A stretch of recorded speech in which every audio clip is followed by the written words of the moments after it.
Morning dear students, heredity and evolution के lecture number 6 में आप सभी का स्वागत है।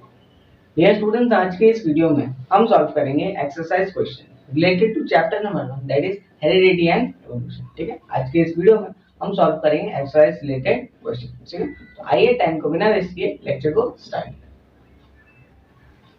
आइए अब हम सॉल्व करते हैं हमारा क्वेश्चन नंबर 1, देखते हैं क्या दे रखा है। ठीक है, तो हमें दे रखा है क्वेश्चन नंबर 1 में कंप्लीट द फॉलोइंग डायग्राम। ठीक है, इस तरीके से हमें क्वेश्चन दे रखा है। क्वेश्चन में क्या पूछता है? Evidences of evolution. ठीक है, फ्लो चार्ट में दे रखा है एंड हमें पता है एविडेंसेस ऑफ एवोल्यूशन बेसिकली हमें 6 तरीके से कर रखे हैं, है कि नहीं? 6 टाइप्स के कर रखे हैं एविडेंसेस ऑफ एवोल्यूशन। इसमें से आपको कोई भी 4 यहाँ पे लिखना है। यहाँ पे 2 दे रखा है। सबसे पहला है मॉर्फोलॉजिकल एविडेंस, दूसरा है similarities in the bone structure. इसका क्या मतलब हुआ? एनाटॉमिकल एविडेंसेस है कि नहीं, उसकी बात कर रहा है। ऑलराइट, और हम क्या लिख सकते हैं? यहाँ पे आप लिख सकते हो, चाहो तो वेस्टिजियल ऑर्गन लिख सकते हो। मैं लिख देता हूँ आपको वेस्टिजियल ऑर्गन। ठीक है, वेस्टिजियल ऑर्गन आप लिख सकते हो। और क्या लिख सकते हो आप? कनेक्टिंग लिंक्स लिख सकते हो। क्या लिख सकते हो? कनेक्टिंग लिंक्स लिखो, एम्ब्रियोलॉजिकल एविडेंस लिखो, कोई भी लिख सकते हो आप। आ रही बात समझ? कोई भी आप, मतलब कोई भी 2 यहाँ पे अपने कन्वीनियंस के हिसाब से लिख सकते हो। ठीक है, तो ये था हमारा क्वेश्चन नंबर 1 का आंसर। अगर आप इसे लिखना चाहें लिख सकते हैं। फिर हम बढ़ते हैं हमारे नेक्स्ट क्वेश्चन की तरफ। ठीक है, आइए अब हम सॉल्व करते हैं हमारा क्वेश्चन नंबर 2 का सब क्वेश्चन ए। आइए देखते हैं क्वेश्चन नंबर 2 के सब क्वेश्चन ए में हमें क्या दे रखा है। ठीक है, तो यह हमारा क्वेश्चन नंबर 2 है। क्या दे रखा है? Read the following statement and justify same in your own words with the help of suitable example. ठीक है, तो बेसिकली इसमें सब क्वेश्चन ए में हमें क्या दे रखा है? Human evolution began approximately 7 crore years ago. ठीक है, इसके बारे में हमें क्या करना है? लिखना है। ठीक है, तो बेसिकली इस तरीके से मैंने आपके लिए ऑलरेडी लिख रखा है। आइए इसे one by one go through करते हैं। ठीक है, सबसे पहला स्टेटमेंट क्या दे रखा है? The last dinosaur disappear approximately 7 crore years ago, during which monkey like animals were said to have evolved from ancestors similar to modern lemurs। ठीक है, इसका क्या मतलब हुआ कि 7 करोड़ साल पहले मंकी लाइक एनिमल्स जो थे, जो कि इवॉल्व हुए थे अपने एंसेस्टर से। ठीक है, वो किसके किसके जैसे सिमिलर थे? बेसिकली मॉडर्न लीमर्स के जैसे सिमिलर है। किसके जैसा? मॉडर्न लीमर्स के जैसा। ठीक है, ऑलराइट, आगे क्या दे रखा है?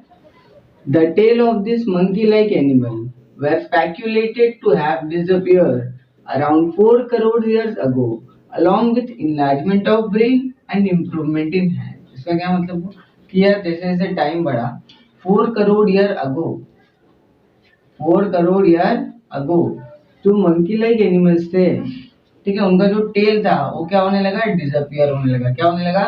डिसअपियर होने लगा। ठीक है, और क्या होने लगा? उनके अंदर उनका ब्रेन जो है वो बड़ा होने लगा, इनलार्ज होने लगा। ठीक है, और वो उनका हार्ट का जो बेसिकली स्ट्रक्चर था उसमें भी काफी इंप्रूवमेंट आने लगा। आगे बात समझ में? ठीक है, आगे क्या दे रखा है? Around 2.5 crore year ago apes like animal evolve in gorillas and chimpanzees। ठीक है, क्या दे रखा है?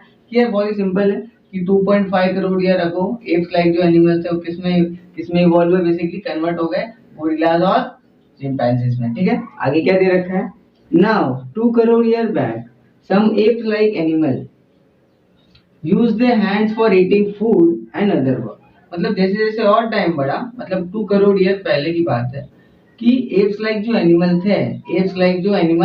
थे वो लोग क्या करने लगे? अपने हैंड्स का यूज करने लगे। ठीक है, काहे के लिए यूज करने लगे? Just for eating food and for other work as well. ठीक है, और भी कुछ काम करने के लिए। आगे क्या दे रखा है? The lumbar bone of this apps develop, they started to stand in an erect posture and their hands become free to use, giving rise to first human like animal। इसका क्या मतलब हुआ कि यार ये जो एप्स लाइक एनिमल थे इनका जो लंबर बोन था, ठीक है, जो बैकबोन में होता है, ठीक है, वहां पे जो लंबर बोन था वो क्या होने लगा? डेवलप होने लगा। क्या होने लगा? डेवलप होने लगा। और डेवलप होने की वजह से क्या होने लगा कि इनका जो पोस्चर था, ठीक है, पोस्चर जो था एकदम इरेक्ट हो गया। क्या हो गया? इरेक्ट हो गया। इरेक्ट मतलब स्ट्रेट होने लगा। ठीक है, आगे क्या दे रखा है? इनका हैंड्स जो है बेसिकली क्या होने लगा? फ्री हो गया। ठीक है, फ्री हो गया। इसकी वजह से क्या हो गया? इसकी वजह से क्या हुआ कि ये जो एप्स लाइक एनिमल थे ये कन्वर्ट होने लगे ह्यूमंस में। किसमें? ह्यूमंस में। आ रही बात समझ में? सबसे पहला ह्यूमंस। ठीक है, ऑलराइट, ठीक है। तो ये था हमारा बेसिकली क्वेश्चन नंबर 2 का सब क्वेश्चन है। अगर आप इसे लिखना चाहें तो आप लिख सकते हैं। फिर हम बढ़ते हैं हमारे सब क्वेश्चन बी की तरफ, ठीक है। आइए अब हम सॉल्व करते हैं क्वेश्चन नंबर 2 का सब क्वेश्चन बी है। आइए देखते हैं क्या दे रहा है, ठीक है। तो हम सॉल्व कर रहे थे। Read the following statements and justify same in your own words with the help of a suitable exam, ठीक है। जिसमें हमें सब क्वेश्चन बी दे रखा है, that is geographical and reproductive isolation of the organism gradually leads to speciation, ठीक है। ठीक है, तो इस तरीके से मैंने ऑलरेडी आपके लिए आंसर लिख रखा है। आइए one by one go through करते हैं, ठीक है। जिसमें सबसे पहला पॉइंट दे रखा है, that is the formation of new species of plants and animal is called speciation, ठीक है। अब जब भी कोई नया नया स्पीशीज का फॉर्मेशन होता है, ठीक है, किसके प्लांट्स या फिर एनिमल्स किसी का भी, ठीक है, तो उसको हम क्या कहते हैं, स्पीसीएशन, ठीक है। Alright, each species grow in a specific geographical condition. As a result, they have specific habitat, reproductive ability, types of food and period. इसका क्या मतलब हुआ कि different species different geographical conditions में ग्रो करते हैं। ये सुन, उसकी वजह से क्या हो जाता है, एज अ रिजल्ट क्या हो जाता है, उनका बेसिकली जो टाइप ऑफ फूड वो लोग खाते हैं वो डिफरेंट होता है, उनका रिप्रोडक्टिव एबिलिटी अलग होता है, ठीक है, उनका लाइफ स्पैन भी अलग होता है, कौन ज्यादा लंबे समय तक रहेगा, कौन कम समय तक रहेगा। या सुनो, ये सारे फैक्टर्स बेसिकली डिपेंड करते हैं आपके जोग्राफिकल कंडीशंस पे। ऑलराइट, आगे क्या दे रखा है, geographical isolation occur when various species are separated into two or more groups by geographical barriers such as rivers, mountains, etc. Thus exposing organism to different geographical conditions which leads to speciation. इसका क्या मतलब, वो काफी लंबा चौड़ा सा statement दे रखा है, बट डोंट वरी, इसका मतलब क्या है कि यार अगर डिफरेंट स्पीशीज है, ठीक है, हमारे पास वैरायटी ऑफ स्पीशीज है, ठीक है, अब उनके अंदर हमने क्या ले आया बेसिकली ज्योग्राफिकल बैरियर की वजह से क्या कर दिया, उनको सेपरेट कर दिया। क्या कर दिया, सेपरेट कर दिया। ज्योग्राफिकल बैरियर क्या हो सकता है, मान लो यार बहुत सारे वैरायटी ऑफ स्पीशीज थे, ठीक है, बीच में क्या होने लगा, रिवर फ्लो करने लगा, तो सारे वैरायटी ऑफ स्पीशीज क्या हो जाएंगे, दो या दो से ज्यादा ग्रुप्स में क्या हो जाएंगे, डिवाइड हो जाएंगे। अब दो या दो से ज्यादा ग्रुप्स में जब डिवाइड हो जाएंगे तो बेसिकली उनका ज्योग्राफिकल कंडीशन डिफरेंट होगा, ठीक है, आधे एक तरफ रह रहे हैं, आधे दूसरे तरफ रह रहे हैं, ठीक। तो इसकी वजह से क्या आ गया, उनके बीच में ज्योग्राफिकल बैरियर्स आ गया, ठीक है। इसकी वजह से क्या होगा, उनका जो स्पीशीज फॉर्म होगा वो भी क्या होंगे, डिफरेंट होंगे। क्या होंगे, डिफरेंट होंगे। आ रही बात समझ में? आगे देखो क्या दे रखा है, reproductive isolation is brought by genetic variation which result in the speciation. मतलब रिप्रोडक्टिव आइसोलेशन कहाँ से आता है, जेनेटिक वेरिएशन की वजह से आता है। जेनेटिक वेरिएशन क्या हो जाता है कि जब जीन्सेस में वेरिएशन आ जाएंगे तो उसको हम क्या बोलेंगे, जेनेटिक वेरिएशन।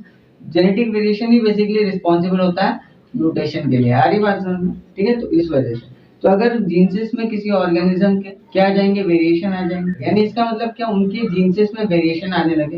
अगर जीन्सेस में वेरिएशन आएंगे, क्या आएंगे, वेरिएशन, तो क्या होगा बेसिकली, एज अ रिजल्ट क्या होगा, नए नए स्पीशीज का, डिफरेंट स्पीशीज का क्या होगा, फॉर्मेशन होगा, ठीक है। इसलिए यहाँ पे दे रखा है reproductive isolation result in speciation, ठीक है। ऑलराइट, आगे क्या दे रखा है, therefore geographical and reproductive isolation of organism gradually leads to species, ठीक है। तो इस तरीके से था बेसिकली हमारा इस क्वेश्चन का आंसर। अगर आप इसे लिखना चाहें तो आप लिख सकते हैं। फिर हम बढ़ते हैं हमारे सब क्वेश्चन सी की तरफ, ठीक है। ऑलराइट, आइए अब हम बात करते हैं क्वेश्चन नंबर 2 के सब क्वेश्चन सी के बारे में, ठीक है। आइए देखते हैं क्वेश्चन नंबर 2 के सब क्वेश्चन सी में हमें क्या दे रखा है, ठीक है। तो हम सॉल्व कर रहे थे, read the following statement and justify same in your own words with the help of suitable example, ठीक है। इसमें सब क्वेश्चन सी में हमें दे रखा है, study of fossil is a important aspect of study of evolution, ठीक है। इसको हमें क्या करना है, जस्टिफाई करना है। तो इस तरीके से बेसिकली मैंने ऑलरेडी आपके लिए आंसर लिख रखा है, ठीक है। आइए इसे one by one go through करते हैं, ठीक है। जिसमें सबसे पहला स्टेटमेंट दे रखा है, that is remnants and impression of organisms that remain preserve underground are known as fossil. मतलब सबसे पहला फॉसिल्स का डेफिनेशन दे रखा है। क्या सुनो, फॉसिल्स होता क्या है कि रिमिनेंट्स एंड इंप्रेशन, जो कि बेसिकली किसके, ऑर्गेनिज्म के, जो अंडरग्राउंड में क्या हो जाते हैं, प्रिजर्व हो जाते हैं, ठीक है। बचे को जो होते हैं उसको हम क्या कहते हैं, फॉसिल्स, ठीक है। आगे क्या दे रखा है, carbon consumption of plants and animals stops after the death and only decaying process of C14 takes place। इसका क्या मतलब हुआ कि यार जब भी किसी प्लांट या एनिमल की बेसिकली डेथ हो जाती है, ठीक है, तो उसके अंदर का जो कार्बन कंजप्शन है वो क्या हो जाता है, स्टॉप हो जाता है, ठीक है। और खाली उसके अंदर डिकेइंग प्रोसेस स्टार्ट हो जाता है। ठीक है। डिकेइंग प्रोसेस बोले तो कैसा कि उसके अंदर जितने भी कार्बन थे बेसिकली वो क्या होंगे, सारे डिके होने लगेंगे, ठीक है, मतलब कम होते जाएंगे, डिक्रीज होते जाएंगे। आ रही बात समझ? आगे देखो क्या दे रखा है इसमें, the ratio of C14 to C12 changes with time and it can be calculated with a technique called as carbon dating, ठीक है। तो मतलब C14 वर्सेस C12 का जब हम रेशियो देखेंगे वो क्या होगा, टाइम के साथ डिक्रीज होते जाएगा। क्या होगा, डिक्रीज होगा, क्योंकि डीके हो रहा है ना, क्या हो रहा है, डीके हो रहा है। तो डीके हो रहा है मतलब क्या, इन दोनों का जो रेशियो क्या होता जाएगा, टाइम के साथ डिक्रीज होते जाएगा, ठीक है। तो जैसे जैसे टाइम बढ़ेगा उनका रेशियो डिक्रीज होते जाएगा, और ये हम बेसिकली उनका टाइम क्या कर सकते हैं, कैलकुलेट कर सकते हैं। उस टेक्निक का नाम क्या है, कार्बन डेटिंग। क्या है, कार्बन डेटिंग, ठीक है। आगे देखो क्या दे रखा है, the oldest fossil are buried deep inside the earth and the younger fossil occupy the upper surface. इसका क्या मतलब हुआ कि यार जो भी ऑर्गेनिज्म है जिसका डेथ सबसे पहले होगा वो सबसे अर्थ के एकदम इनसाइड में रहेगा, मतलब एकदम नीचे, ठीक है, एकदम नीचे पाया जाएगा। और जो एकदम जिसके जल्दी अभी मतलब रिसेंटली जिसका डेथ हुआ रहेगा वो मतलब टॉप मोस्ट लेयर पे आपको मिलेगा। अरे बात समझ, अपर सरफेस पे मिलेगा। ऑलराइट, आगे क्या दे रखा है, hence fossils of invertebrates are found deep in plenozoic era. Fossils of pisces, amphibians and some reptiles were obtain in conjugative layer. इसका क्या मतलब हुआ कि यार इनवर्टिब्रेट्स सबसे डीप, सबसे नीचे प्लेनोजोइक एरा के अंदर पाए गए। फिर जैसे जैसे कॉन्जुगेटिव लेयर बढ़ते गया, ठीक है, उसमें हमें और कौन कौन से एनिमल्स मिले, बेसिकली स्पाइसेस मिले, फिर नेक्स्ट एम्फिबियंस मिले, और फिर सम रेप्टाइल्स मिले, ठीक है, सम, ठीक है, मेजॉरिटी नहीं, सम मिले। आगे क्या हुआ, आगे क्या बोलते हैं, Mesozoic era was dominated by reptiles while Cenozoic era was ruled by birds and mammals. इसका क्या मतलब हुआ कि मेसोजोइक एरा को कौन डोमिनेट कर रहा था, रेप्टाइल्स। यस और नो, कौन डोमिनेट कर रहा था, reptiles. While Cenozoic era was ruled by, कौन रूल कर रहा था, बर्ड्स और मैमल्स, बर्ड्स और मैमल्स, ठीक है। ऑलराइट, आगे क्या बोलते हैं, दस study of fossil is important aspect of study of tools, ठीक है। तो इस तरीके से था हमारा ये आंसर। अगर आप इसे लिखना चाहें तो आप लिख सकते हैं। फिर हम बढ़ते हैं इसी में हमारे सब क्वेश्चन डी की तरफ, ठीक है। और आइए अब हम सॉल्व करते हैं क्वेश्चन नंबर 2 का सब क्वेश्चन डी। आइए देखते हैं क्वेश्चन नंबर 2 के सब क्वेश्चन डी में हमें क्या दे रखा है।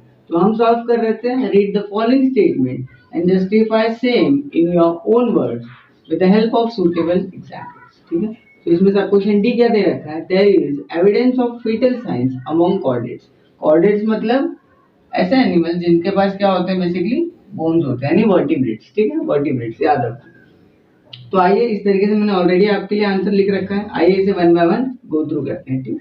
सबसे पहला पॉइंट क्या दे रखा है, evidences which are based on, इधर ऑन होना चाहिए, ठीक है। एक बार और रीड करते हैं, evidences which are based on similarities in the initial stages of embryonic development are called as embryological evidences, ठीक है। मतलब ऐसे एविडेंसेस जो कि बेसिकली डिपेंड करते हैं किसको, similarities in the initial stage of development of embryos, ठीक है, उस तरीके के एविडेंस को हम क्या कहते हैं, एम्ब्रियोलॉजिकल एविडेंस, ठीक है। एम्ब्रियोलॉजिकल एविडेंस क्या होता है, बेसिकली यार ऐसे एविडेंसेस जो कि सिमिलैरिटी बताते हैं इन the initial stage of embryonic development, ठीक है, उसको क्या बोलते हैं, सिंपल सा term, that is embryological evidence, ठीक है। आगे क्या दे रखा है, it arises from comparative study of embryological developmental stages of various chordates या फिर vertebrates। इसका मतलब क्या हुआ कि यार एम्ब्रियोलॉजिकल एविडेंस ये कहाँ से अराइज हुआ कि जब हम बेसिकली क्या कर रहे थे, डिफरेंट यानी वेरियस एनिमल्स के, वेरियस वर्टिब्रेट्स या कॉर्डेट्स के क्या कर रहे थे, उनके एम्ब्रियोज का डिफरेंट स्टेजेस का कंपैरेटिव स्टडी कर रहे थे। एक बार और, उनके एम्ब्रियोज का डिफरेंट स्टेजेस का कंपैरेटिव स्टडी कर रहे थे। तो वहां से क्या अराइज हुआ, एम्ब्रियोलॉजिकल एविडेंस, ठीक है। आगे क्या दे रखा है, embryos of different chordates appear similar during the initial stages of development and this similarities decreases gradually as the embryo develops. मतलब क्या हो रहा है कि स्टार्टिंग के स्टेज में यानी इनिशियल स्टेज में, ठीक है, जितने भी डिफरेंट ऑर्गेनिजम्स के, डिफरेंट वर्टिब्रेट्स के एम्ब्रियोज हैं वो बेसिकली क्या होंगे, सिमिलैरिटी शो करेंगे। बट जैसे जैसे एम्ब्रियोज डेवलप होंगे, ठीक है, जैसे जैसे एम्ब्रियोज क्या होंगे, डेवलप होंगे, ये सिमिलैरिटी जो है बेसिकली क्या होते जाएगा, डिक्रीज होते जाएगा। क्या होते जाएगा, डिक्रीज होते जाएगा, ठीक है। ऑलराइट, आगे क्या दिया है, embryology can be used as evidence of evolution. ठीक है, एम्ब्रियोलॉजी को बेसिकली हम लोग इवोल्यूशन का एविडेंस की तरह यूज कर सकते हैं। आगे क्या बोलते हैं, as similarities in the initial stages of development indicate common origin of the animals. ठीक है, मतलब इसका क्या मतलब वो एम्ब्रियोलॉजी का जो हमें पता है एम्ब्रियोलॉजी क्या इंडिकेट कर रहा है कि इनिशियल स्टेजेस में सारे एम्ब्रियो सिमिलर दिख रहे हैं, जैसे जैसे टाइम बढ़ रहा है उनके अंदर वेरिएशन आ रहे हैं, चेंजेस आ रहे हैं। ठीक है, तो मतलब सारे मतलब जब सारे में चेंजेस आ रहे हैं फिर इनिशियल स्टेज में सेम क्यों दिख रहा है। ठीक है, तो बेसिकली ये भी क्या इंडिकेट कर रहा है कि हाँ इनका क्या होगा, ओरिजिन कॉमन रहा होगा। ठीक है, आगे जाके एक कॉमन ओरिजिन रहा होगा इनके अंदर। ठीक है, जैसे जैसे टाइम बड़ा होगा इनके अंदर क्या आए होंगे, ग्रेजुअल चेंज आते गए होंगे। ठीक है, तो बेसिकली इसीलिए ये भी एक क्या है, एविडेंस है रिलेटेड टू एवोल्यूशन। ठीक है, आई होप आपको ये समझ में आया। ठीक है, अगर आप इसे लिखना चाहें आप लिख सकते हैं, फिर हम बढ़ते हैं हमारे नेक्स्ट क्वेश्चन की तरफ, दैट इज क्वेश्चन नंबर 3। ठीक है, ओके, आइए अब हम सॉल्व करते हैं हमारा क्वेश्चन नंबर 3, देखते हैं क्या दे रखा है। ठीक है, तो हमें दे रखा है complete the statement by choosing correct option from brackets. ठीक है, तो हमें एक क्वेश्चन दे रखा है हमारा क्वेश्चन नंबर 3। ठीक है, हमें बहुत सारे ऑप्शंस दे रखे हैं यहाँ पे। ठीक है, बहुत सारे ऑप्शंस दे रखे हैं, तो जिसके बेसिस पे हमें क्या करना है, यहाँ पे क्वेश्चन दिए हैं और हमें क्या करना है, आंसर यहाँ से ढूंढ के लिखना है। ठीक है, तो आइए स्टार्ट करते हैं। सबसे पहला क्वेश्चन रीड करते हैं, क्या दे रखा है सबसे पहला question, the causality behind the sudden change was understood due to dash principle of Hugo de Bryce.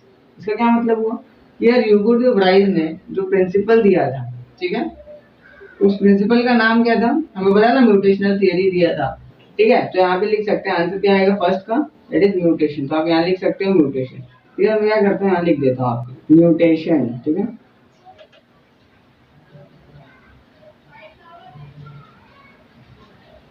ठीक है, तो इस तरीके से आप इसका आंसर फर्स्ट का लिख सकते हो। सेकंड क्वेश्चन क्या बोलता है, the proof of fact that protein synthesis occur through dash was given by George Beadle and Edward Tatum.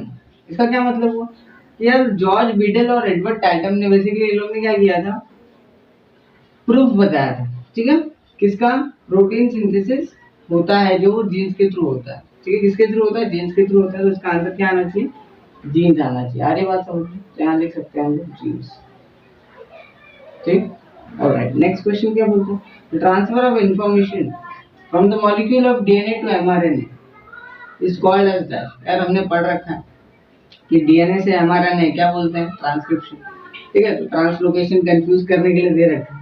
ठीक है, तो ट्रांसक्रिप्शन यहाँ लिख लीजिए, क्या आएगा आंसर, ट्रांसक्रिप्शन।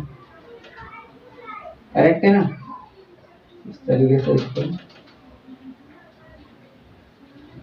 ठीक है, ट्रांसक्रिप्शन। ऑलराइट, नेक्स्ट क्वेश्चन क्या बोलता है, इवोल्यूशन मींस डैश। इवोल्यूशन का मतलब यार पता है क्या होता है, क्या क्या दे रखा ऑप्शन में, ग्रेजुअल डेवलपमेंट लिख सकते हैं, है कि नहीं, लिख लीजिए यहाँ से, क्या बोल सकते हैं इवोल्यूशन को, ग्रेजुअल डेवलपमेंट। ठीक है, तो यहाँ लिखिए ग्रेजुअल डेवलपमेंट। करेक्ट है, इस तरीके से आप बेसिकली बहुत ही सिंपल इसका आंसर लिख सकते हैं। ठीक, ऑलराइट, नेक्स्ट क्वेश्चन क्या दे रखा है इसमें, vestigial organ dash present in human body is a proof of evolution. इसका क्या आंसर आएगा यार, हमें पता है वेस्टिजियल ऑर्गन कौन सा है, इसमें से अपेंडिक्स है, ऐसा नो अपेंडिक्स। तो इसका आंसर लिख लीजिए सिंपल, अपेंडिक्स। ऑलराइट, ठीक है, तो इस तरीके से आपको आंसर लिखने थे सारे के सारे। ठीक है, अगर आप इसे लिखना चाहें लिख सकते हैं। फिर हम बढ़ते हैं हमारे नेक्स्ट क्वेश्चन की तरफ, दैट इज क्वेश्चन नंबर 4। ठीक है, आइए अब हम सॉल्व करते हैं हमारा क्वेश्चन नंबर 4 का सब क्वेश्चन है। आइए देखते हैं क्या दे रखा है। ठीक है, हमें दे रखा है write a short note based upon the information known to you. ठीक है, जिसमें सबसे पहला हमें दे रखा है दैट इज लार्माकिज्म, यानी हमें क्या करना है, लार्माकिज्म के ऊपर शॉर्ट नोट लिखना है। ठीक है, तो इस तरीके से मैंने आपके लिए लिख रखा है। आइए वन बाय वन इसे गो थ्रू करते हैं। ठीक है, देखते हैं क्या दे रखा है। It is a theory of inheritance of acquired characters which are transferred from one generation to another, proposed by Jean Baptiste Lamarck. ठीक है, आई बात समझ में, तो हमें पता है लार्माकिज्म का जो कंसेप्ट है, इसको बेसिकली किसने सबसे पहले प्रपोज किया था, जीन बाप्टिस्ट लार्माक ने दिया था। जैसे नो, और बेसिकली ये थियरी बोलता क्या है, क्या बोलता है, इस थियरी का नाम कहना क्या है कि it is a theory of inheritance of acquired characters. Which are transfer from one generation to another. मतलब जो भी कैरेक्टर्स जो कि एक ऑर्गेनिज्म या एक प्लांट या एनिमल एक्वायर करता है सराउंडिंग से, ठीक है, वो क्या होगा, ट्रांसफर होगा नेक्स्ट जनरेशन।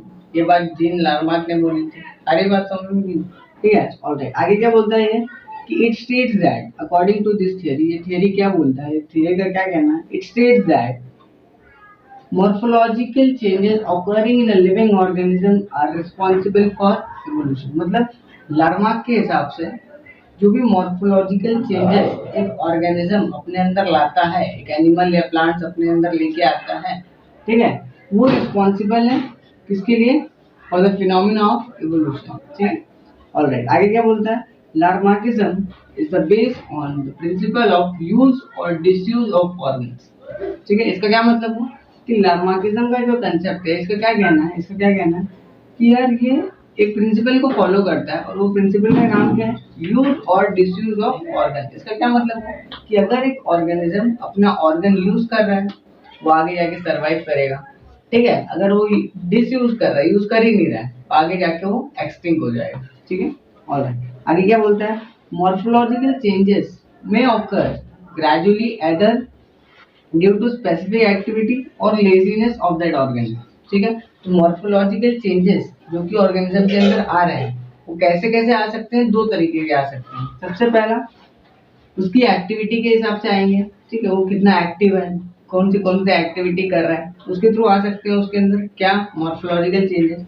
और दूसरे तरीके से आ सकता है जो कि है लेजीनेस, कि वो कितना लेजी है, अगर वो किसी ऑर्गन का यूज नहीं कर रहा है ज्यादा, ठीक है, तो बेसिकली वो ऑर्गेनिज्म का वो जो ऑर्गन है वो आगे जाके क्या हो जाएगा, एक्सटिंक्ट हो जाएगा, ठीक है। ऑलराइट, आगे क्या बोलता है, आगे क्या बोलता है, एग्जांपल दे रखा है, browsing on leaves of tall plant cause the neck of the giraffe to become long. इसका क्या मतलब हुआ, इसका क्या मतलब हुआ कि यार जो जिराफ है, ठीक है, उसका जो नेक है वो एकदम से लॉन्ग नहीं था पहले, ठीक है, वो कैसे लॉन्ग हुआ, ड्यू टू मॉर्फोलॉजिकल चेंजेस। और वो मॉर्फोलॉजिकल चेंजेस कैसे आते हैं उसके अंदर, बेसिकली क्या होते क्या कि वो टॉल प्लांट्स के लीव्स खाने के लिए क्या करता था, ट्राई करता था, ठीक है। तो ऐसे करते करते उसके अंदर क्या आने लगे, ग्रेजुअल जनरेशन से जनरेशन क्या आने लगे, इसके अंदर मॉर्फोलॉजिकल चेंजेस आने लगा। और इसी एक्टिविटी की वजह से, इसी चेंजेस की वजह से उसका नेक जो है आज क्या है, लॉन्ग। अरे बात सुनिए, ठीक है। तो ये था बेसिकली हमारा छोटा सा concept that is related to Lamarckism. अगर आप लिखना चाहें तो आप लिख सकते हैं, ठीक है। फिर हम बढ़ते हैं इसी में हमारे सब क्वेश्चन बी की तरफ, ठीक है। ऑलराइट, आइए अब हम सॉल्व करते हैं क्वेश्चन नंबर 4 का सब क्वेश्चन बी। आइए देखते हैं क्या दे रखा है, ठीक है। हमें दे रखा है write a short note based on the information known to you, ठीक है। तो बेसिकली हमें इसमें क्या दे रखा है, Darwin's theory of natural selection. हमें इसके ऊपर शॉर्ट नोट लिखना है, ठीक है। तो इस तरीके से मैंने आपके लिए लिख रखा है, आइए one by one go through करते हैं। सबसे पहला पॉइंट क्या दे रखा है कि it is based upon the concept of survival of fittest. Yes और नो, जब हमने डार्विन थ्योरी भी पढ़ा था उसमें भी हमने बात की थी कि डार्विन का जो थ्योरी था नेचुरल सिलेक्शन वो किस पे डिपेंड करता है, क्या बोलता है, क्या इंडिकेट करता है कि जो ऑर्गेनिज्म फिट है वही आगे जाके सरवाइव करेगा। आगे बात समझ, तो ये इस कॉन्सेप्ट पे बेस है। आगे क्या बोलता है, ऑर्गेनिज्म कैन रिप्रोड्यूस प्रोलिफिकली। मैंने बताया था प्रोलिफिकली मतलब क्या होता था कि अबंडेंस मैनर में रिप्रोड्यूस करेंगे। आगे क्या बोलता है, दे compete with each other in a life threatening manner for the survival. Yes और क्या, जितने भी ऑर्गेनिज्म है सारे क्या करेंगे, अपना बेसिक नीड फुलफिल करने के लिए लाइफ थ्रेटनिंग मैनर में कम्पीट करेंगे। कैसे, लाइफ थ्रेटनिंग मैनर में कम्पीट करेंगे। आगे बात सुनिए। ऑलराइट, आगे क्या दिया है, according to this theory, according to this only those organism can survive which shows essential modification for winning the competition। यार इसकी भी बात की थी हमने, ऐसा नो कि वही ऑर्गेनिज्म आगे जाके जीतेंगे कंपटीशन को जिनके पास क्या होगा, जीतने के लिए कुछ एसेंशियल मॉडिफिकेशन होगा। यस और नो। ऑलराइट, आगे क्या दिया था कि elected organisms can only give rise to new species with this specific set of characters. इसका क्या मतलब हुआ कि यार जो भी ऑर्गेनिज्म बेसिकली नेचर द्वारा सिलेक्टेड है, ठीक है, जो भी ऑर्गेनिज्म को नेचर सिलेक्ट करता है वो ऑर्गेनिज्म क्या करेंगे, उनके पास कुछ स्पेसिफिक कैरेक्टर्स होंगे, सेट ऑफ कैरेक्टर्स, ठीक है। वो स्पेसिफिक कैरेक्टर्स बेसिकली क्या करेंगे, वो लोग नेक्स्ट जनरेशन में ट्रांसफर करेंगे। अरे बात समझ, ठीक है। ऑलराइट, तो इस तरीके से था हमारा Darwin theory of natural selection. अगर आप इसे लिखना चाहें तो आप लिख सकते हो। फिर हम बढ़ते हैं हमारे नेक्स्ट सब क्वेश्चन की तरफ, दैट इज सब क्वेश्चन सी। ठीक है, और आइए अब हम सॉल्व करते हैं हमारा क्वेश्चन नंबर 4 का सब क्वेश्चन सी। आइए देखते हैं क्या करें। ठीक है, तो हम क्या कर रहे थे basically, write a short note based upon the information known to you. ठीक है, उसमें हमें क्या दे रखा है, एम्ब्रियोलॉजी। हमें क्या करना है, एम्ब्रियोलॉजी के ऊपर शॉर्ट नोट लिखना है। ठीक है, तो इस तरीके से मैंने आपके लिए ऑलरेडी लिख रखा है। आइए इसे one by one go through करते हैं। ठीक है, तो सबसे पहले क्या दे रखा है, द ब्रांच ऑफ साइंस। यहाँ पे ऑफ साइंस आना चाहिए और साइंस आप लिख लो ऐसे।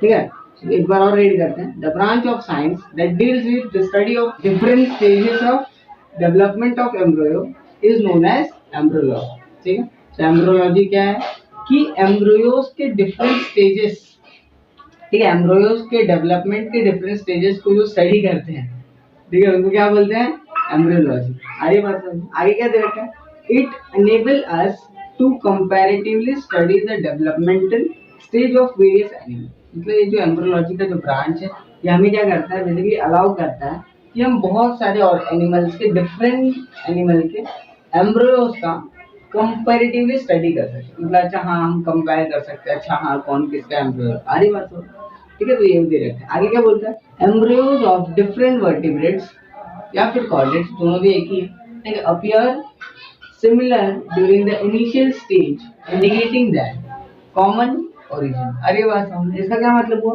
कि यार जितने भी एनिमल्स हैं जिनके पास बेसिकली वर्टिब्रेट्स, ठीक है, जो बैकबोन वाले हैं, बोन्स है जिसके अंदर, अरे बात समझ, ऐसे ऑर्गेनिज्म, ऐसे एनिमल्स जिसके अंदर बोन है, पहली बात तो प्रेजेंट, उनके एम्ब्रियोज अपीयर होते हैं सिमिलर इनिशियल स्टेज वाले।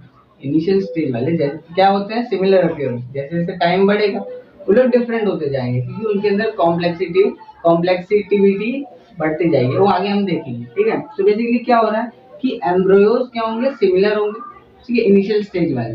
ठीक है, तो ये क्या इंडिकेट कर रहा है कि ये सारे एनिमल्स का ओरिजिन जो होगा एक कॉमन होगा, एक कॉमन एंसेस्टर होगा इनका, जिनके थ्रू क्या होंगे, थोड़े थोड़े वेरिएशन आए होंगे और आगे जाके ये क्या होंगे, इवॉल्व हुए होंगे। आगे बात होंगे, ठीक है, आगे क्या दे रखा है, similarity decreases gradually as the embryo develop due to increase in complexity from differentiation of the cell into specialised tissue to form a specific organ. अब इसका क्या मतलब हुआ कि जितने भी एम्ब्रियोज थे जिनका इनिशियल स्टेज में जो सिमिलर दिख रहे थे, वो सिमिलैरिटीज क्या होगा, जैसे जैसे सेल का डेवलपमेंट होते जाएगा, सेल कॉम्प्लेक्स होते जाएगा, टिश्यूज में कन्वर्ट होगा, फिर ऑर्गन में कन्वर्ट होगा, वो सिमिलैरिटी क्या हो रहा है, डिक्रीज होते जा रहा है। क्या हो रहा है, डिक्रीज होते जा रहा है। आ रही बात समझ, ठीक है, तो ये था बेसिकली हमारा short note related to embryology. ठीक है, अगर आप इसे लिखना चाहें आप लिख सकते हैं। फिर हम बढ़ते हैं हमारे नेक्स्ट क्वेश्चन की तरफ, दैट इज सब क्वेश्चन डी। ठीक है, आइए अब हम सॉल्व करते हैं हमारा क्वेश्चन नंबर 4 का सब क्वेश्चन डी। आइए देखते हैं क्या दे रहे थे। ठीक है,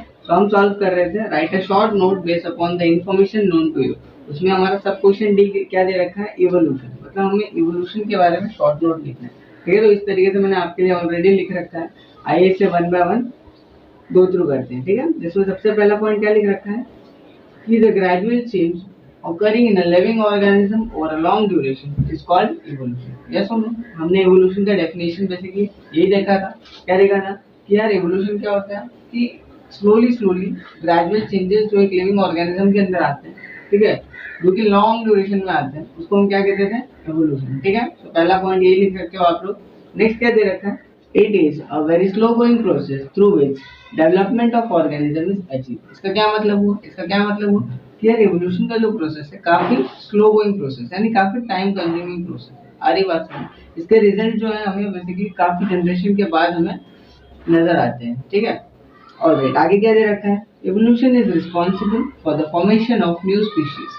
ठीक है, आगे क्या दे रखा है कि due to change in specific characters of living organism. ठीक है, एक बार और रीड करते हैं, evolution is responsible for the formation of new species due to change in specific characters of living organism. यार लिविंग ऑर्गेनिज्म के अंदर जो भी कैरेक्टर्स हैं उसके अंदर जब चेंजेस आ जाएगा तो नए स्पीशीज का फॉर्मेशन होगा। ठीक है, नए स्पीशीज का फॉर्मेशन होगा, और उसको ऐसा कौन कर रहा है, ड्यू टू, ऐसा किसकी वजह से हो रहा है, इवोल्यूशन की वजह से हो रहा है। अरे बात सुनो, यानी इसके पीछे कौन रिस्पॉन्सिबल है। ठीक है, ऐसा कौन कर रहा है? बेसिकली एवोल्यूशन, ये जो प्रोसेस है ये ऐसा कर रहा है। आगे बात समझ। ठीक है, नेक्स्ट क्या दे रखा है? Changes in the specific characters get accumulated over a several generation of living organism in response to natural selection।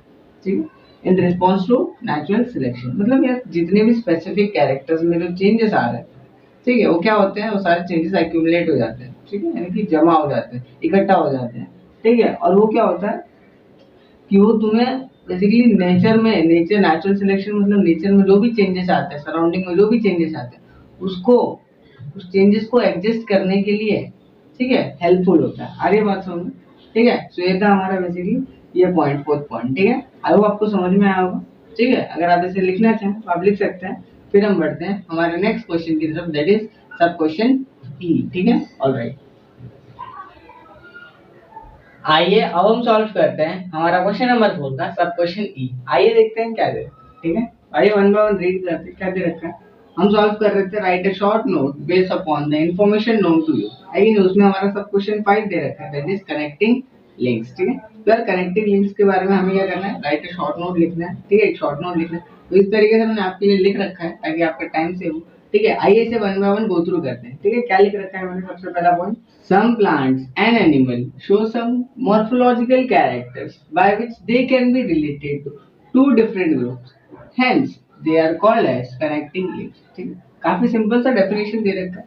Definition क्या बोलता है कि यार कुछ प्लांट्स और एनिमल्स, उनका जो मॉर्फोलॉजिकल कैरेक्टर्स है, ठीक है, वो रिलेटेड होता है दो अलग अलग ग्रुप्स के साथ। ठीक है, तो उस किस्म के, उस तरीके के ऑर्गेनिज्म को, उस तरीके के प्लांट्स और एनिमल्स को हम क्या कहते हैं? कौन से ग्रुप में डालते हैं? That is collecting leaves. अरे बात समझ, बहुत सिंपल सा डेफिनेशन। आगे क्या दे रखा है? पेरिपेटस, एग्जांपल दे रखा है पेरिपेटस। क्या दे रखा है? Peripatus is a connecting link between Annelida and arthropod. अरे बात सुन, आगे क्या बोलता है? As it shows Annelida like characters. मतलब यहाँ पे पेरिपेटस ये जो एनिमल है, इसके पास कुछ कैरेक्टर्स है, कुछ मॉर्फोलॉजिकल कैरेक्टर्स है जो कि सिमिलर है किसके जैसा? एनिलिडा ग्रुप के ऑर्गेनिजम्स के जैसा। अरे बात समझो, जितने भी एनिमल्स है, जितने भी ऑर्गेनिजम्स जो एनिलिडा में आते हैं, जो एनिलिडा के ग्रुप में आते हैं, ठीक है, पेरिपेटस भी बेसिकली उसके जैसा क्या कर रहा है? कुछ सिमिलरिटीज, कुछ कैरेक्टर्स शो कर रहा है। ठीक है, आज कौन कौन से कैरेक्टर शो कर रहा है? सच है सेगमेंटेड बॉडी, बॉडी कैसा है? सेगमेंटेड है। आगे क्या बोलता है? Thin cuticles and parapodia like organ. ठीक है, और आगे क्या दे रखा है? It also shows arthropods like characters. Arthropods के जैसा भी कैरेक्टर शो करता है। कैसे कैसे? सच एज ट्रैकियल रेस्पिरेशन, और क्या दे रखा है? And open circulatory. आगे बात समझो, मतलब पेरिपेटस के पास आर्थ्रोपोड्स के भी कुछ कैरेक्टर्स हैं और एनिलिडा के जैसा भी कुछ कैरेक्टर्स एग्जिस्ट कर रहा है। आगे बात सुनो, तो इस तरीके के एनिमल्स को, इस तरीके के ऑर्गेनिजम्स को हम कहाँ क्लासिफाई करते हैं? Connecting links. आगे बात सुनो, ऑलराइट, नेक्स्ट पॉइंट क्या दे रखा है? Lungfish are the connecting links between fish and amphibians. Fish मतलब वही पाइसेस है कि नहीं? Alright, fishes and amphibians as lungfish perform respiration with lungs even though it is a fish। ठीक है, सबसे पहली बात, लंगफिश जो है कि नहीं? नाम में यार देखो क्या गजब नाम है, लंगफिश, मतलब उसके पास लंग्स भी है और फिश है, मतलब पानी में भी रहती है। अरे बात समझ, ठीक है, तो इसके पास दो अलग अलग कैरेक्टर्स है। ठीक, तो बेसिकली अगर इसके पास लंग्स है तो हम लोग उसको कौन से ग्रुप में कैटेगराइज करेंगे? एम्फीबियंस। एम्फीबियंस के पास लंग्स होता है, ठीक है, और फिशेस है, मतलब वो वाटर में सर्वाइव कर सकते हैं। अरे बात समझना, ठीक है, तो इस तरीके से था हमारा सब क्वेश्चन ही। अगर आप इसे लिखना चाहें तो लिख सकते हैं। फिर हम बढ़ते हैं हमारे नेक्स्ट क्वेश्चन की तरफ, दैट इज क्वेश्चन नंबर 5। ठीक है, आइए अब हम सॉल्व करते हैं हमारा क्वेश्चन नंबर 5, देखते हैं क्या है। ठीक है, तो आइए रीड करते हैं क्वेश्चन नंबर 5। क्या दे रखा है कि डिफाइन हेरिडिटी। आगे क्या बोलता है? Explain the mechanism of hereditary changes. अरे बात समझ, तो यार दो क्वेश्चन पूछ रहा है इसी में, ठीक है, दो पार्ट में पूछ रहा है। सबसे पहले तो पूछ रहा है डिफाइन करो हेरिडिटी होता है। 9th क्लास से पढ़ते आ रहे हैं, हेरिडिटी होता है तो डिफाइन कर देते हैं। तो इस तरीके से मैंने आपके लिए पूरा लिख रखा है। ठीक है, आइए वन बाय वन रीड करते हैं। सबसे पहले क्या रखा है? क्या दे रखा है? हेरिडिटी का डेफिनेशन क्या दे रखा है? The transfer of characters from one generation to another is called heredity. Yes और नो? यही था हमारा डेफिनेशन हेरिडिटी। ठीक है, तो इस तरीके से आप सबसे पहले डेफिनेशन लिखेंगे इसका। नेक्स्ट क्या बोलता है, explain the mechanism of hereditary changes. Hereditary changes आगे बात सुनिए सर, मतलब अब इसको बेसिकली एक्सप्लेन करना है हमें कि कैसे इसका मैकेनिज्म पूरा टेक प्लेस होता है, मतलब कैसे पूरा होता है प्रोसीजर। आगे बात सुनिए, तो यहाँ पे मैंने लिख रखा है, क्या लिख रखा है, आइए one by one go through करते हैं। सबसे पहला पॉइंट क्या लिखना है आपको, hereditary changes occur due to genetic variation. अरे बात समझ यार, जीन्स में जो वेरिएशन आते हैं तभी तो हेरिडिटरी चेंजेस होते हैं। ठीक है, अगर जीन्स में वेरिएशन नहीं आएगा तो हेरिडिटरी चेंजेस की बात ही नहीं करोगे। ठीक है, तो जीन्स में वेरिएशन आता है इसीलिए हेरिडिटरी चेंजेस की हम बात करेंगे। अरे बात समझ, यहाँ पे एग्जाम्पल दे रखा है ह्यूमंस के लिए। ठीक है, ह्यूमंस में हम लोग क्या बात कर रहे हैं कि इन ह्यूमंस क्या होता है, fusion of male and female gamete takes place. अरे बात सुनो, ये सुनो, जब रिप्रोडक्शन होता है वहां पे भी क्या होता है कि मेल और फीमेल गैमेट में क्या होता है, रिकम्बाइन करते हैं, फ्यूजन होता है। अरे बात सुनो, ठीक, आगे क्या बोलता है, दस the progeny always has a recombine gene of both the parents. ठीक है, क्या बोल रहा है कि progeny always has a recombine gene of both the parents. मतलब यार जब फ्यूजन हो रहा है, गैमेट्स फ्यूज कर रहे हैं, है कि नहीं, मेल और फीमेल के, तो बेसिकली यहाँ पे क्या होता है, हमें पता है प्रोजेनी फॉर्म होता है। यस और नो? अब उसके पास क्या कैरेक्टरिस्टिक्स होता है, तो उसके पास दोनों पेरेंट्स के जीन्स साइमल्टेनियसली एग्जिस्ट करते हैं। आगे बात सुनो, ठीक है, एग्जिस्ट करते हैं। आगे क्या बोलता है, आगे क्या बोलता है, as a result the progeny shows some characters of either of them. ठीक है, एज अ रिजल्ट क्या होता है कि अब दोनों जीन्स जब प्रोजेनी के पास आ चुके हैं, दोनों जीन्स जब प्रोजेनी के पास आ चुके हैं, तो बेसिकली इसका रिजल्ट क्या होगा, रिजल्ट ये होगा कि प्रोजेनी दोनों के कैरेक्टर्स बेसिकली थोड़े थोड़े शो करने लगेगा। आगे बात समझ, ठीक है, आगे क्या दे रखा है, sometimes sudden changes occur in the genes known as mutation. है कि नहीं, जब जीन्स में कुछ चेंजेस आ जाता है बेसिकली हम लोग क्या कहते हैं, उसको म्यूटेशन कहते हैं। आगे क्या दे रखा है, also a change in the position of even a single nucleotide. एक बार और, also a change in the position of even a single nucleotide can cause minor or considerable effect in the character of individual।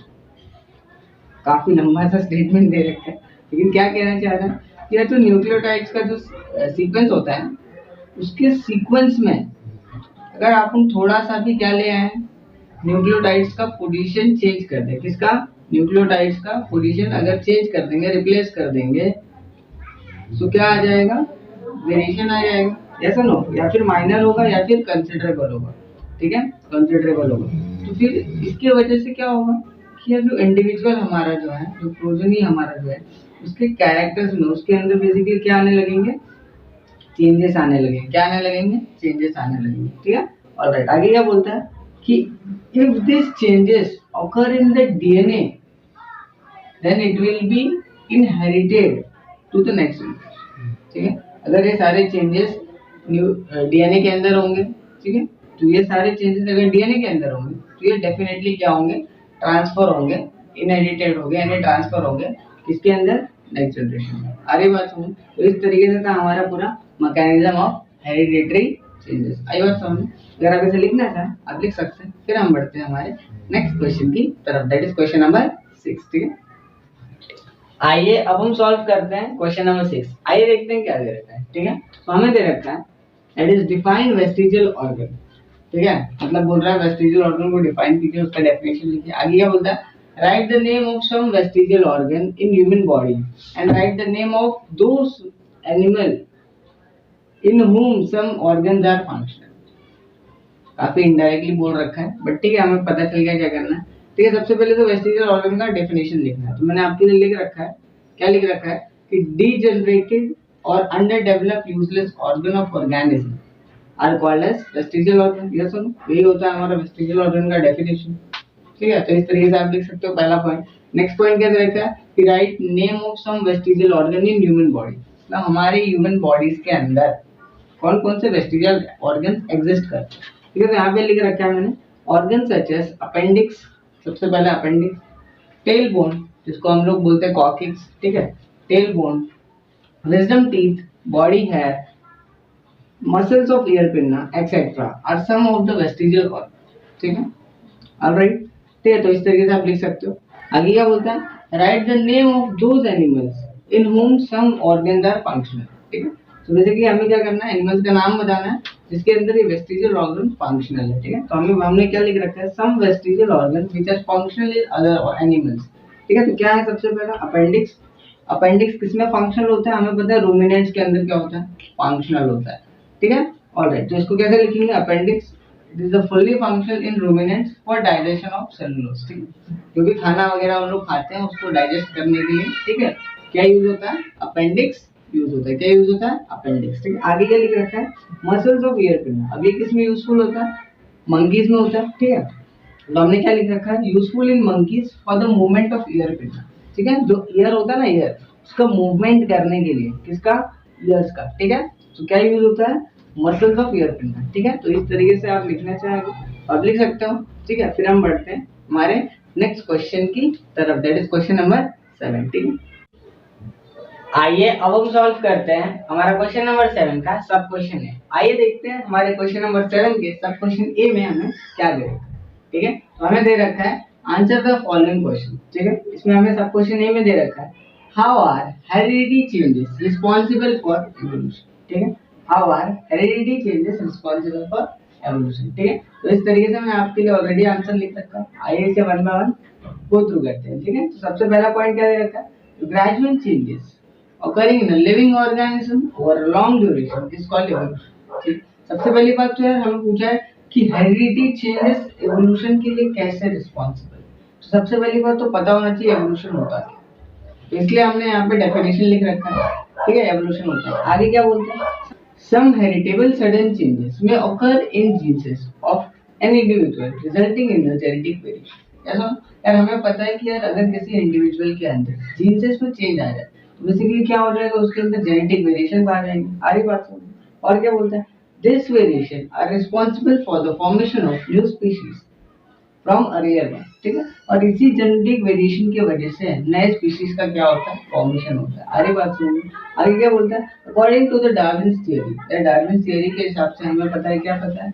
कि organism with favourable variation, organism with favorable variation can only survive while the unfavorable one get perish। क्या सुनो, फिर Darwin ने क्या बोला था, जो भी ऑर्गेनिज्म के अंदर फेवरेबल वेरिएशंस रहेंगे, ठीक है, जो कि सराउंडिंग के चेंजेस को एडजस्ट कर सकेंगे, वो क्या करेंगे, सरवाइव करेंगे।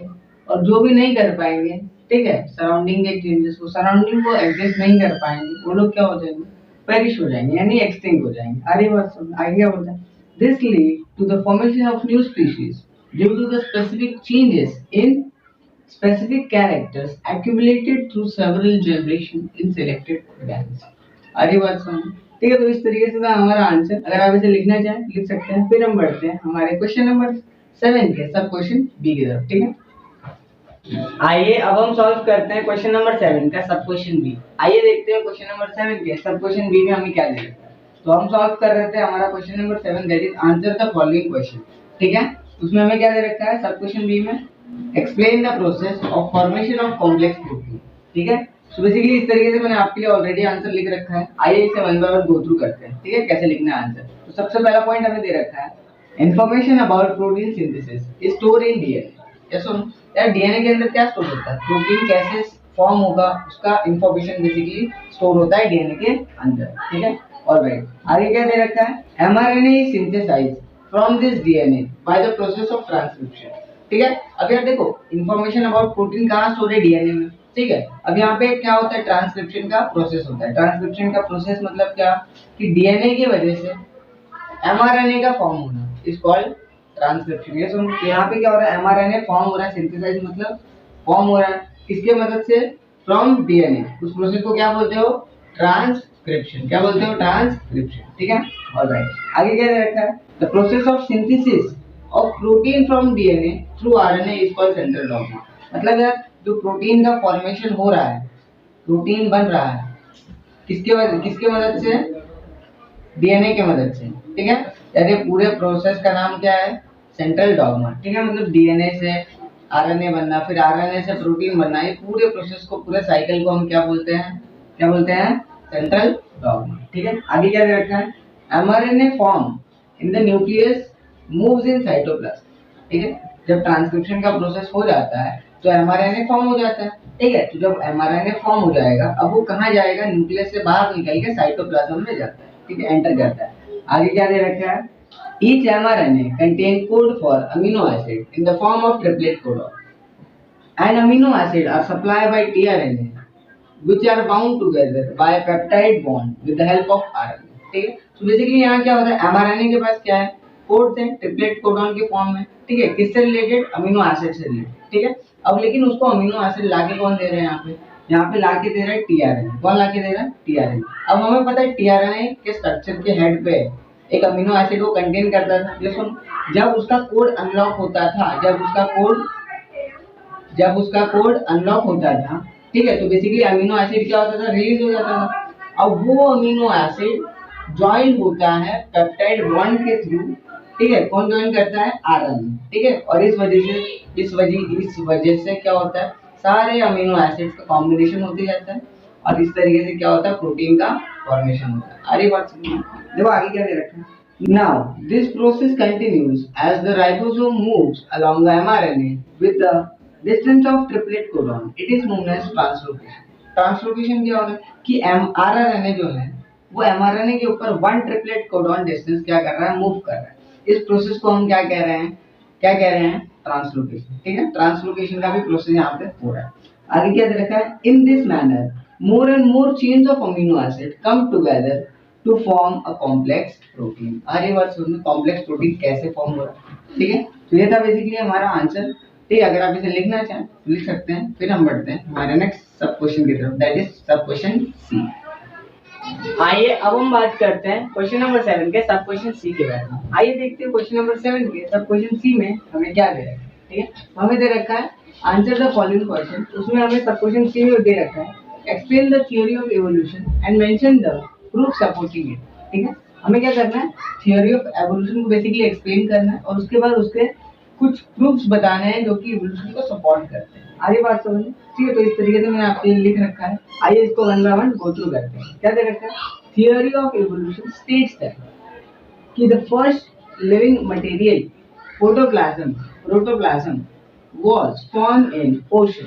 क्या सब बेसिकली थियोरी ऑफ एवोल्यूशन क्या बोलता है कि यह जो पहला लिविंग मटेरियल था हमारा वो किसमें फॉर्म हुआ था, ओशन में फॉर्म हुआ था। उसका नाम क्या था, प्रोटोप्लाज्म। अरे बात समझिए, आगे बढ़ते हैं। आगे क्या दे रखा है, unicellular organism form in the course of time. अरे बात समझिए, इसका क्या मतलब हुआ कि जैसे जैसे टाइम बढ़ते गया, एक बार और, जैसे जैसे टाइम बढ़ते गए यूनिसेलुलर ऑर्गेनिज्म क्या हुआ, फॉर्म हुआ। अरे बात सुनिए, आगे क्या दे रखा है, larger and more complex organisms were form due to slow and gradual changes occur in unicellular organism. मतलब जो भी ऑर्गेनिज्म थे हमारे, उनके अंदर क्या हुआ, जैसे जैसे टाइम बढ़ा स्लोली ग्रेजुअल चेंजेस आने लगे, ठीक है। किसके अंदर, यूनिसेलुलर ऑर्गेनिज्म के अंदर, यूनिसेलुलर।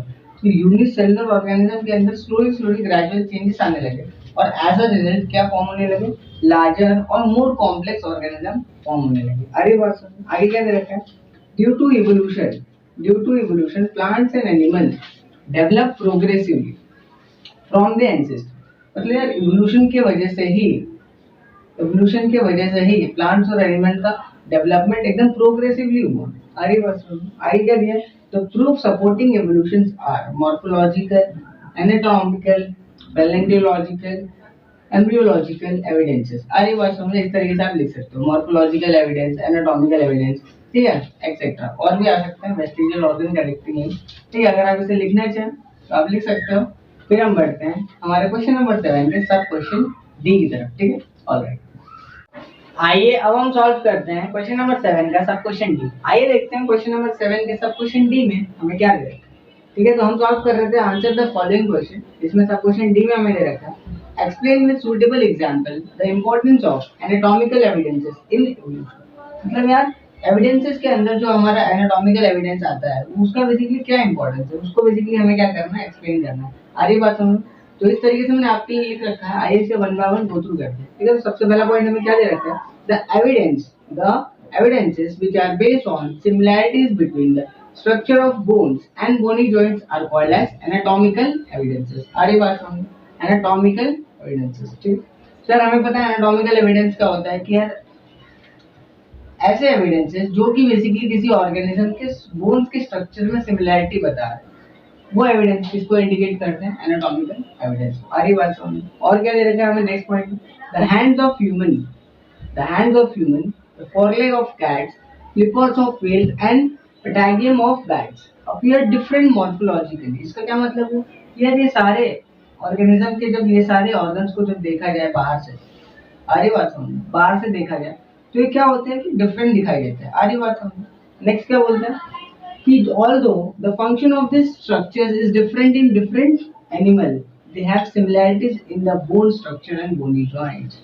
ये सारे एनिमल्स जिसके अभी हमने नाम लिया, ह्यूमंस का हैंड ले लो, फोरलेग ले लो कैट्स का, या फ्लिपर्स ले लो वेल्स का, या फिर प्रोटैगियम्स ले लो बैट्स का, ठीक है। तो ये सारे एनिमल्स के अंदर डिफरेंट डिफरेंट एनिमल्स है, यस नो, तो इनके अंदर डिफरेंट स्ट्रक्चर्स होंगे, ठीक है।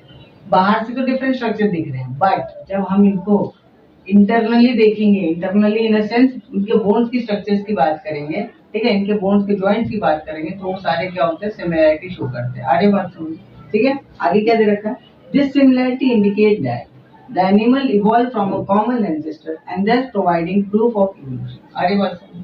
यार ये सिमिलैरिटीज, बोन पे जो सिमिलैरिटीज हो क्या इंडिकेट कर रहे हैं, क्या इंडिकेट कर रहे हैं, यार ये जो एनिमल्स हैं कहीं ना कहीं इनका कॉमन एंसेस्टर रहा होगा, उसके थ्रू ही क्या होते हुए होंगे, धीरे धीरे एवोल्यूशन इनके अंदर आते गया होगा, और ये क्या होते हुए होंगे, इवॉल्व होते गए होंगे। आरी बात समझ, क्या है एवोल्यूशन का, क्या है प्रूफ है। आरी बात समझ, ठीक है। तो इस तरीके से आप अगर लिखना चाहें तो आप लिख सकते हो। फिर हम बढ़ते हैं हमारे क्वेश्चन नंबर 7 के साथ, क्वेश्चन ई की तरफ, ठीक है। आइए अब हम सॉल्व करते हैं क्वेश्चन नंबर 7 के सब क्वेश्चन ई के बारे में, ठीक है। आइए देखते हैं क्वेश्चन नंबर 7 के सब क्वेश्चन ई में हमें क्या दे रखा है। तो हम सॉल्व कर रहे थे आंसर द फॉलोइंग क्वेश्चंस, ठीक है, जिसमें हमें क्या दे रखा है, सब क्वेश्चन 5 में दिया है, define fossils, explain the importance of fossil as a proof of evolution, ठीक है, बहुत ही सिंपल क्वेश्चन। तो इस तरीके से मैंने आपके लिए ऑलरेडी लिख रखा है, ठीक है, आंसर। आइए इसको one by one go through करते हैं। सबसे पहले तो फॉसिल्स को डिफाइन करेंगे, फॉसिल्स को डिफाइन करेंगे। क्या होता है fossils, remnants and impression of organism that remain preserved underground are known as fossil। आगे बात समझो, ठीक है। तो इस तरीके से आप डेफिनेशन लिख सकते हो फॉसिल का। आगे क्या दे रखा है, आगे क्या दे रखा है, time of death of plants and animal can be calculated by measuring the radio activity of C14 and ratio of C14 to C12 present in the body of fossils of organ. काफी indirectly they रखा है, ठीक है, बहुत ही लंबा चौड़ा सा definition statement दे रखा है, ठीक है, काफी लंबा चौड़ा सा स्टेटमेंट दे रखा है। क्या दे रखा है यार, जब किसी प्लांट से किसी भी एनिमल की डेथ हो जाती है, ठीक है, तो बेसिकली क्या होता है, उसके अंदर का जो कार्बन साइकिल है, कार्बन का जो रेट है, कार्बन कंजप्शन का जो रेट स्टॉप हो जाता है। अरे बात समझ, कार्बन कंजप्शन स्टॉप हो जाता है, ठीक है। तो वो टाइम को बेसिकली हम कैलकुलेट कर सकते हैं, ठीक है। क्या कर सकते हैं, कैलकुलेट कर सकते हैं। कैसे, किसके थ्रू कैलकुलेट कर सकते हैं, by measuring the radio activity of C14।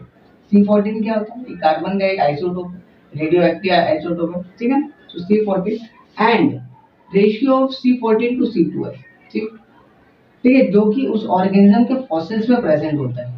अरे बात समझ, ठीक है। तो ये बेसिकली एक टेक्निक होता है। क्या होता है, आगे दे रखा है, दैट इज कार्बन डेटिंग होता है। आइए रीड करते हैं। Thus the above method of finding the age of the fossil is known as carbon dating, ठीक है। तो ये जो मेथड होता है टाइम कैलकुलेट करने का, उसको हम क्या बोलते हैं, कार्बन डेटिंग। क्या बोलते हैं, कार्बन डेटिंग। आगे क्या दे रखा है, once the age of the fossil has been determined, एक बार अगर आपने टाइम डिटरमाइन कर लिया, it is easier to gather information about the other past live organism, ठीक है। अगर आपने मतलब टाइम कैलकुलेट कर लिया तो उस ऑर्गेनिज्म के बारे में और भी सारे इंफॉर्मेशन आप गैदर इजीली कर सकते हैं, ठीक है। ऑलराइट, आगे क्या दे रखा है, it can be concluded that vertebrates has been slowly originated from invertebrates। अरे बात समझ, ठीक है। इसके बाद आगे क्या दे रखा है, thus the study of fossil is an important aspect of evolution, ठीक है। काफी सिंपल सा पॉइंट दे रखा है, ठीक है। अगर आप इसे लिखना चाहें तो आप लिख सकते हैं। फिर हम बढ़ते हैं हमारे क्वेश्चन नंबर 7 के सब क्वेश्चन F की तरफ, ठीक है। और आइए अब हम सॉल्व करते हैं क्वेश्चन नंबर 7 का सब क्वेश्चन F। आइए देखते हैं क्वेश्चन नंबर 7 के सब क्वेश्चन F में हमें क्या दे रखा है, ठीक है। तो हम सॉल्व कर रहे थे आंसर द फॉलोइंग क्वेश्चन, जिसमें सब क्वेश्चन F में हमें दे रखा है explain evolutionary history of modern man, explain evolutionary history of modern man, ठीक है। तो इस तरीके से मैंने आपके लिए ऑलरेडी आंसर लिख रखा है। आइए इसे one by one go through करते हैं, ठीक है। तो सबसे पहला पॉइंट हमें क्या दे रखा है, around 7 crore year ago monkey like animal evolved from ancestors which were similar to modern lemurs। ठीक है, इसका क्या मतलब हुआ कि यार 7 करोड़ साल पहले जो मंकी लाइक एनिमल्स थे, ठीक है, जो कि इवॉल्व हुए थे अपने एंसेस्टर से, वो सिमिलर दिखते थे किसके जैसा, आज के यानी मॉडर्न लीमर्स के जैसा। ठीक है, ऑलराइट, आगे क्या दिया है, during 4 crore year ago apps like animal evolve bye disappearing there tales. ठीक है, आगे क्या दे रखा है, enlargement of brain and improvement in hands. इसका क्या मतलब हुआ, इसका क्या मतलब हुआ कि यार जैसे जैसे टाइम बढ़ा, यानी 4 करोड़ साल पहले, ठीक है, जो एप्स लाइक एनिमल थे, कौन से एनिमल, एप्स लाइक एनिमल थे, ठीक है, वो लोग क्या हो गए, इवॉल्व करने लगे। क्या करने लगे, इवॉल्व करने लगे। कैसे इवॉल्व करने लगे, just by disappearing the tail. उनका जो टेल था, क्या था, टेल था, वो क्या होने लगा, डिसअपियर होने लगा। आगे क्या बोलता है, इनलार्जमेंट ऑफ ब्रेन, उनका जो ब्रेन था उसका डेवलपमेंट होने लगा, वो इनलार्ज होने लगा, ठीक है, उसका साइज बढ़ने लगा। आगे क्या है, इम्प्रूवमेंट इन हैंड, उनका जो हैंड्स था, ठीक है, पहले क्या 4 पैर पे चलते थे, लेकिन अब उनके पास क्या आने लगा, उनके हैंड्स में इंप्रूवमेंट आने लगा। अरे बात समझ में, देखो आगे क्या दे रखा है, in Africa this apps like animal evolve in gorillas and chimpanzees in 2.5 crore years ago. मतलब जैसे जैसे और टाइम बढ़ गया, जैसे 4 करोड़ साल पहले से अब 2.5 करोड़ साल पहले, ठीक है,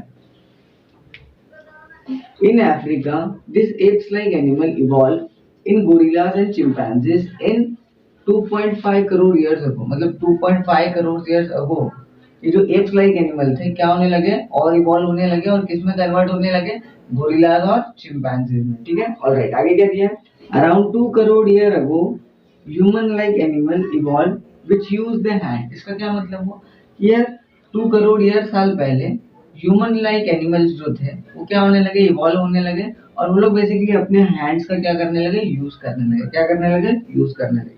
आगे क्या दे रखा है, human like apes known as Ramapithecus were found in Africa around 1 crore year ago. इसका क्या मतलब हुआ कि यार अफ्रीका के अंदर, ठीक है, 1 करोड़ साल पहले ह्यूमन लाइक एप्स पाए गए थे। उसका नाम क्या था, बेसिकली रामापिथिकस। क्या था, रामापिथिकस। ठीक है, आगे ध्यान दें, around 40 lakh year ago this apes grew larger in size and become more intelligent. इसका क्या मतलब हुआ कि यार जब 40 लाख साल पहले ये एप्स जो थे, ठीक है, इनका साइज क्या हुआ, बेसिकली लार्जर हो गया, और ये काफी ज्यादा इंटेलिजेंट होने लगे। ठीक है, काफी इंटेलिजेंट होने लगे। आगे क्या दे रखा है, 20 lakh year ago human like animal share morphological similarities. ये वर्ड इंपॉर्टेंट है, morphological similarity with members of genus homo and the skill human develop. इसका क्या मतलब हुआ कि 20 लाख साल पहले ऐसे एनिमल्स जो ह्यूमंस के जैसे दिखते थे, ठीक है, ह्यूमन लाइक एनिमल्स जो थे, वो लोग क्या करने लगे, मॉर्फोलॉजिकल सिमिलैरिटीज क्या करने लगे, क्या करने लगे, शेयर करने लगे। ठीक है, शेयर करने लगे, और इसीलिए यहाँ से किसका डेवलपमेंट हुआ, स्किल ह्यूमन का डेवलपमेंट हुआ। ठीक है, ऑलराइट, आगे क्या दे रखा है, अराउंड 15 लाख ईयर अगो, यहाँ पे ईयर अगो आना चाहिए,